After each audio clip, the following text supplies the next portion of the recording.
Sa isang tahimik na bayan ng Hagonoy, Bulacan, isang misis ang nagpaabot ng huling respeto sa isang kaanak na pumanaw.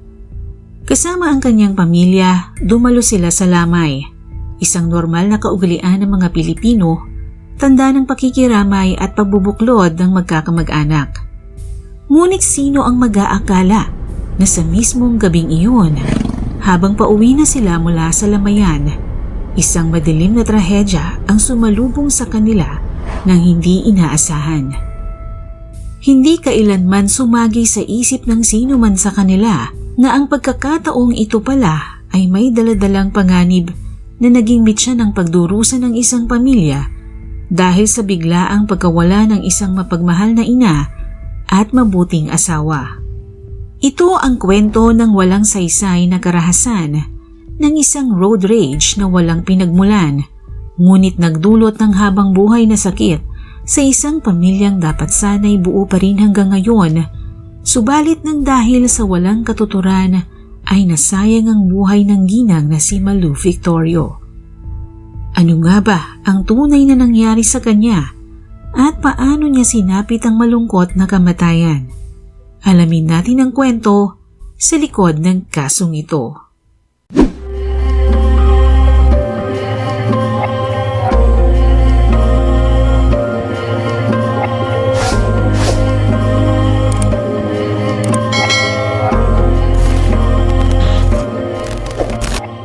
October 27, 2018, bandang alas 10 ng gabi.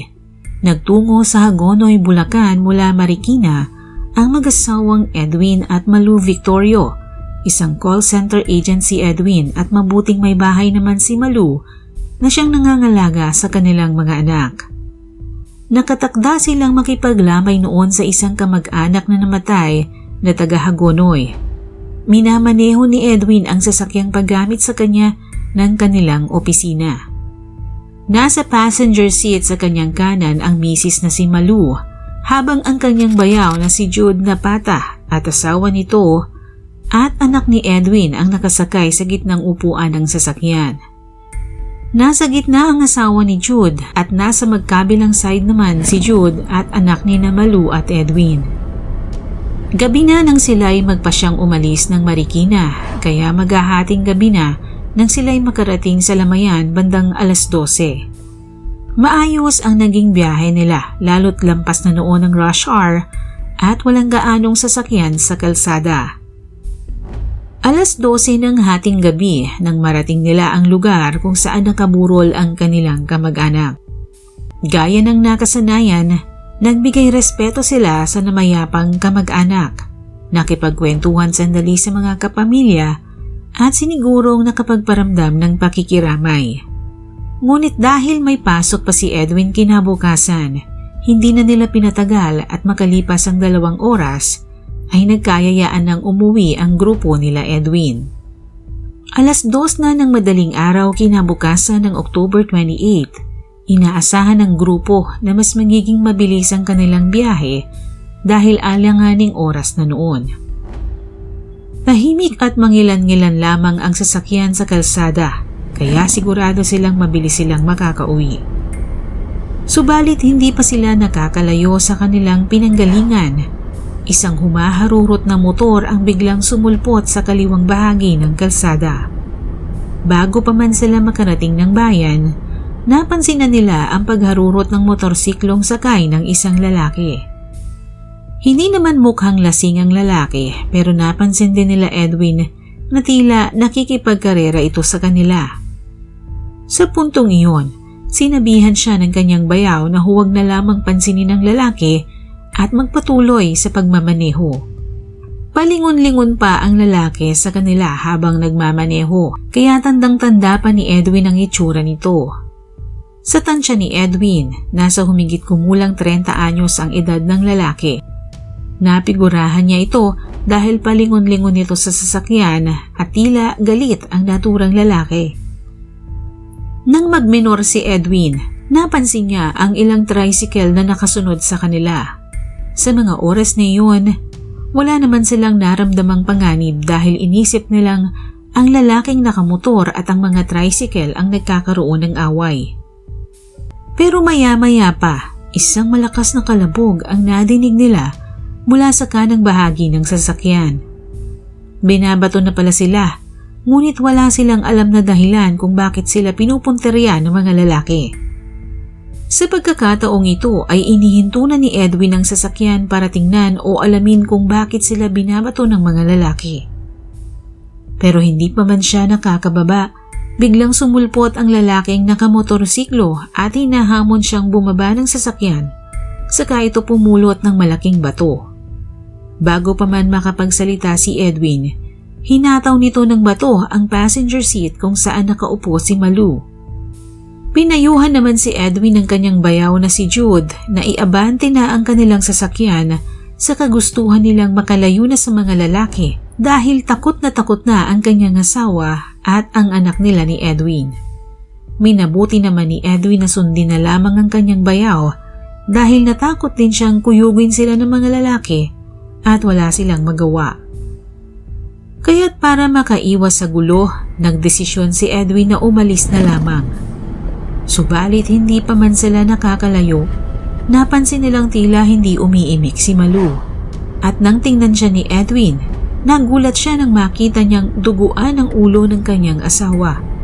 Umaagos ang dugo nito sa noo at noon ay wala na itong malay. Tinamaan pala ito ng malaking batong inihataw ng lalaki sa bintana ng pintuan sa passenger seat.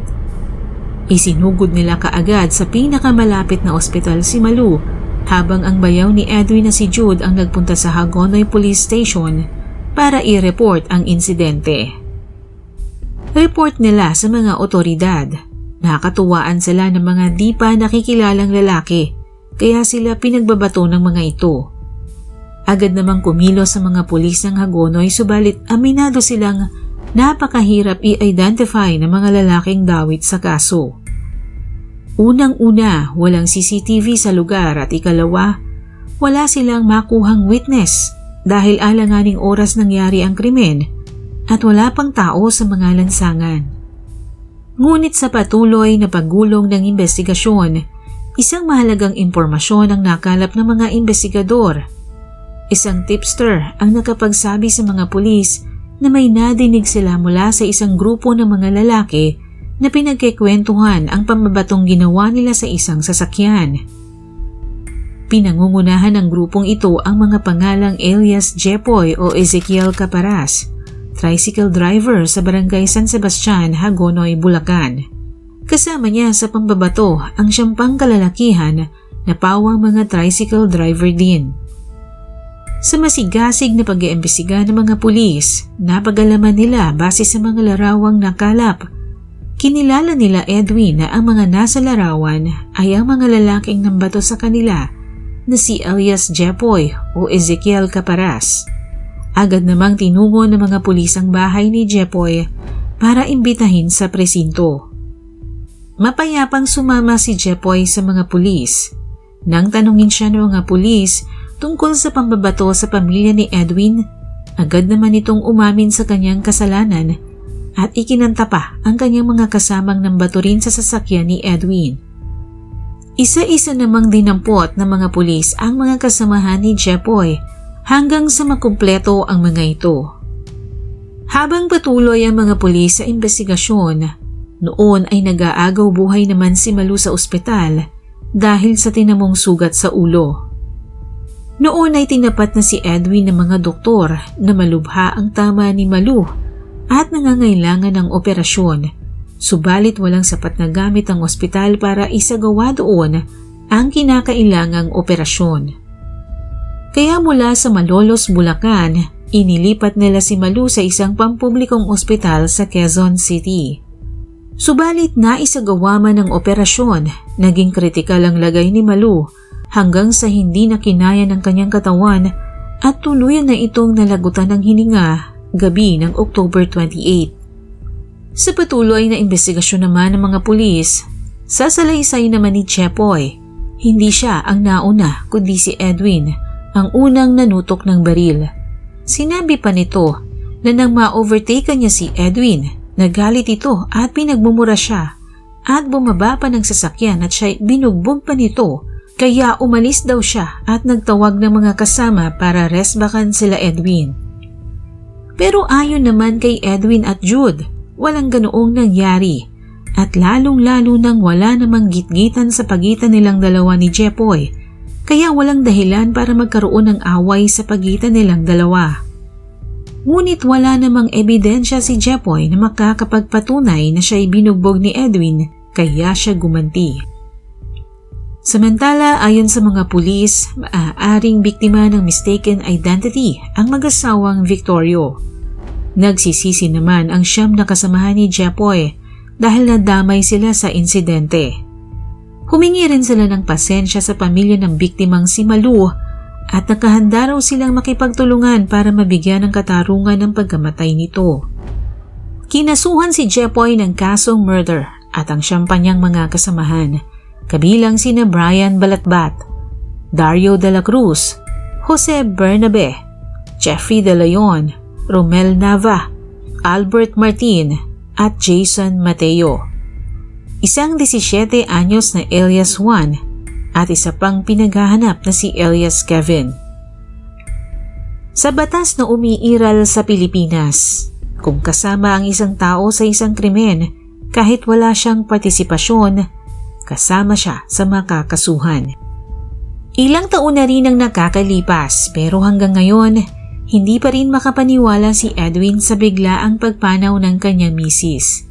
Labis niyang inisip at dinamdam ang nangyari kay Malu at ilang beses niyang tinanong ang kanyang sarili kung ano ang naging pagkukulang niya sa insidente na naging dahilan ng pagkawala ng kanyang misis. Maging si Jude na nag-iisang kapatid ni Malu ay labis na naging emosyonal sa biglaang pagpanaw ng kanyang nag-iisang kapatid. Hindi daw nila lubos na maisip na sa isang iglap lamang nawala sa kanila ang isa sa mga pinakamahalagang tao sa kanilang buhay. Kaya labis na galit ang kanilang naramdaman na kung pwede lang nabuhay din ang maging kabayaran ng kasalanan ng mga taong gumawa noon kay Malu. Si Edwin hindi tumigil hanggang hindi napanagot ang mga taong may kasalanan sa pagkamatay ng kanyang asawa. Yun nga lang, habang isinusulat ko ang kwentong ito ay wala akong nakita isamang artikulo o isamang update kung ano na nga ba ang naging hatol sa mga kinasuhan. Kung nagustuhan mo ang mga ganitong video, maaari kang mag-like, mag-share at mag-subscribe sa aking channel. Maraming salamat po sa panonood at hanggang sa muli.